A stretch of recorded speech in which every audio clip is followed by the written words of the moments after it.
Intussen het die Amerikaanse regering begin om die Houthis in alle erns in Jemen te bom. En ons sien dan ook dat Rusland het nou Amerika gemaan en gesê, hou op met julle aanvalle op die Houthis. En dis asof daai polarisasie in die wêreld van magte nog nie tot 'n einde gekom het nie, en dat daar nog veel goed is wat ons gaan sien. Maar een ding wat vir my uitstaan vanoggend, is dat ons nog 'n paar tree oor hierdie naweek nader aan totale ineenstorting, nie net in Suid-Afrika nie, maar wêreldwyd gekom het.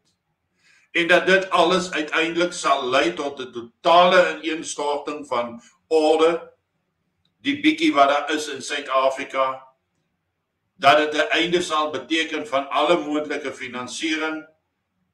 Ons hoor gerugte dat Suid-Afrika hulle troepe uit die DR Kongo gaan onttrek, of is besig met die onttrekkingsfase. Daar's baie gerugte wat rondvlieg daaroor.